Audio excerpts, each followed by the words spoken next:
Если 40 лет назад в Башкортостане было всего 16 мечетей, то сегодня действует более 1200. В республике активно восстанавливают старинные здания. Обсудим тему подробно вместе с гостем программы «Интервью». Сегодня с нами Айнур Хазрат Бекгалин, председатель муфти Духовного управления мусульман Республики Башкортостан. Айнур Хазрат, здравствуйте. Доброго дня. Расскажите, пожалуйста, насколько активно идет процесс восстановления мечетей? Процесс идет, я думаю, очень динамично, позитивно. Но если мы возьмем статистику старую, в начало 20 века, то в Уфе у нас однозначно мечети было гораздо больше. И по республике тоже. И количество медресе тоже было намного больше. Это мусульманские религиозно-образовательные учреждения. Но на данный момент, альхамдулилля, это все возвращается, духовность возвращается назад. И мы ежедневно, в нашем только духовном управлении, еженедельно, наверное, мечетей, одна мечеть или две мечети где-нибудь да и открывается. Если мы в прошлом году насчитывали, особенно в летний период, если мы в прошлом году насчитывали где-то около 700 с чем-то мечетей, то в этом году уже более 870 мечетей у нас. О чем это говорит?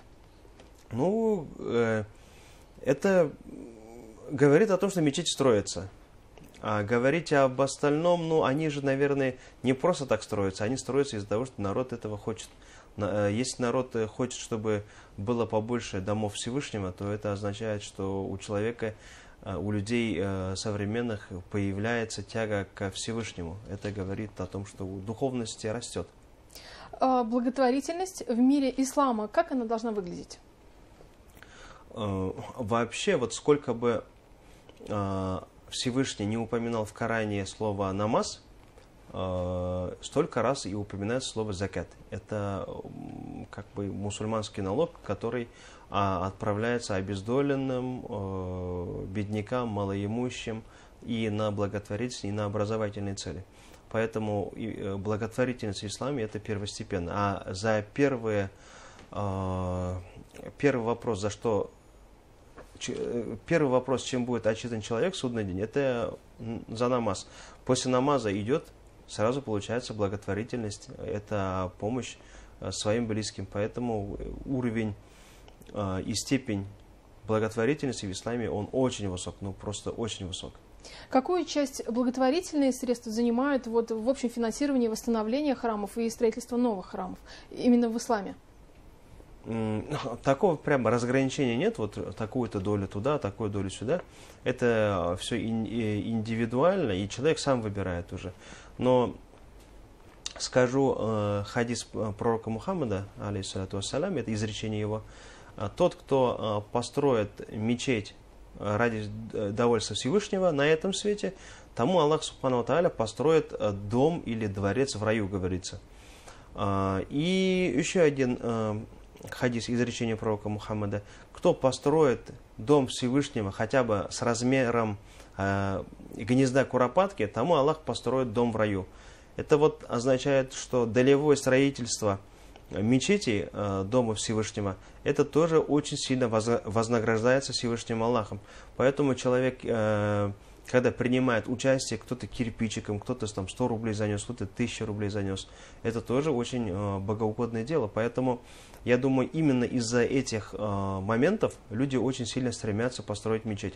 Хотя я на тот же момент могу заверить, что строительство мечети дела только начинаются. Там есть служитель мечети, это имам хатиб. Много проектов надо образовательных реализовывать. Но почему-то у нас люди строят мечети прям с большим удовольствием, а жизнедеятельность мечети для них не вызывает особого интереса. По сути, мечеть построилась, надо же чтобы движение было, прогресс был, образовательные, детишки бегали, приобщались к религии, к нравственности, но эти моменты почему-то у нас народ упускает. Если объявим сбор на строительство мечети, то народ очень хорошо воспринимает. А когда говорим на какое-то мероприятие, на вечера нравственности, вечера Корана, еще чего-то, то там сборы денежных средств идут очень-очень вяло. Это удивительно. Одна из знаковых мечетей — это Хакимовская мечеть в Уфе. Расскажите, пожалуйста, как восстановление идет ее? Это Хакимовская мечеть, она это историческая мечеть, построена меценатом уже прошедшего столетия. И в данный момент у него идет восстановление, восстанавливает его, как я знаю, Центральное духовное управление мусульман России. Когда я знал, там есть один у нас человек замечательный такой, Марсель Агай, в здании Российского исламского университета он работает, по АХЧ отвечает за вопросы АХЧ. Он как раз таки, у него была мечта восстановить эту мечеть. Мечеть восстанавливается довольно-таки давно, долго. Там есть за этой мечетью и медресе, женская хакимия тоже. В данный момент мечеть входит в ансамбль арт-квадрата, поэтому, насколько я знаю, то эта мечеть уже будет не только мечетью, а мечетью уже памятником, и памятник архитектуры он однозначно, и таким мечетью-музеем. Строительство мечети Ар-Рахим. На какой стадии сейчас? Мы видим, что минареты закончены, да? Все-таки есть ли какое-то понимание, когда будут завершены работы? Строительство мечети Ар-Рахим – это тот вопрос, который, который не оставляет меня свободным от него ни один день. Каждый день мы работаем по строительству, обсуждаем новые варианты. Как я обещал на своих личных страницах, минареты завершены, за исключением вот этих нижних декоративных ограждений. Они у нас тоже готовы, но почему мы их не ставим? Последние леса можно было снять, потому что там стоит, как мы знаем, купол. Под куполом тоже красивые декоративные обрамления, это окна должны быть, витражные. Там тоже типа оставок рамок должны быть. Там один экземпляр стоит примерный. Сперва это, потом кровля, потом крыша полностью. И после этого только третьим или четвертым этапом можно ограждение минаретов закончить. Это таким образом одно за другим следует. Поэтому задача на этот год, дай бог, до начала осадков, до начала зимы нам бы закончить крышу нашей мечети Ар-Рахим. Каждый день у нас идут разговоры. Я сегодня только несколько писем писал, уже несколько организаций предварительно дают согласие, некоторые люди. Но очень долго раскачивается народ.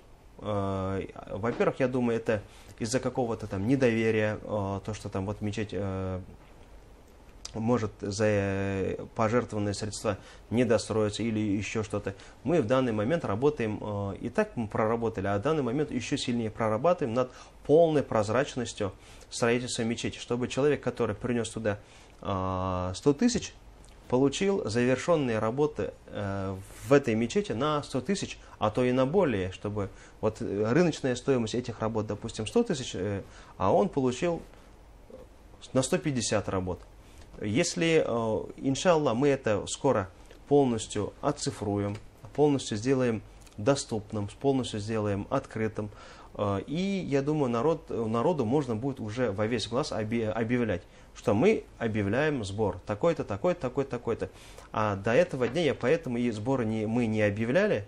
Многие спрашивают, давайте все миром соберемся и достроим. Я полностью согласен, я полностью поддерживаю то, что мечети должны строиться совместно. Это храмы, синагоги, это достояние общества, это не достояние одного человека. Когда много совместно строится с народом, когда много людей участвует, то в этом есть божественная благодать. Это каждый чувствует свою причастность к этой мечети, каждый начинает туда ходить, посещать ее. Поэтому это все скоро объявим, и, иншаллах, мы его достроим, я надеюсь. Ну, а пока что вот хочу телезрителям объяснить. Многие говорят, вот это памятник коррупции, памятник еще чего-то, начинают писать. А тут коррупционного составляющего никакого нет, поскольку эта мечеть не строится на бюджетные средства, он не строится на... Это не государственный объект. Тут не чиновники, тут не какие-то другие органы не участвуют непосредственно в самом строительстве. Это достояние конечно же, республиканские достояния общественности, но принадлежит он юрлицу Духовному управлению мусульман Республики Башкортостан. Мы как бы собственники этой мечети. Поскольку мы являемся небюджетной организацией, у нас нет бюджетного финансирования. А то люди же говорят, вот бюджетные деньги. Там нет бюджетных денег. Кто-то говорит, когда-то там бюджетники скидывались туда на строительство. Но это, альхамдулилля, хорошо, что вы скидывались, и поэтому в начальный этап очень быстрый темп строительства был. Но на данный момент он вот как бы в темпы таковы, не совсем быстрые, но я надеюсь, иншаллах, совместными усилиями мы все вместе его достроим. А так, уверяю вас, там вот такого, как в социальных сетях много страшилок пишут, то, что там обворовали мечеть, еще там деньги не доходят. Нет, там деньги доходят. Просто масштабы такие, они довольно-таки большие. То, что сегодня, тем более, стройматериалы еще раз повысились в цене. И это опять будет отражаться на строительстве нашей мечети тоже. Модульные мечети у дорог. Расскажите, пожалуйста, что это за проект? Проект очень интересный, очень востребованный. И этот проект у нас вызывает симпатию у многих жителей республики и жителей России.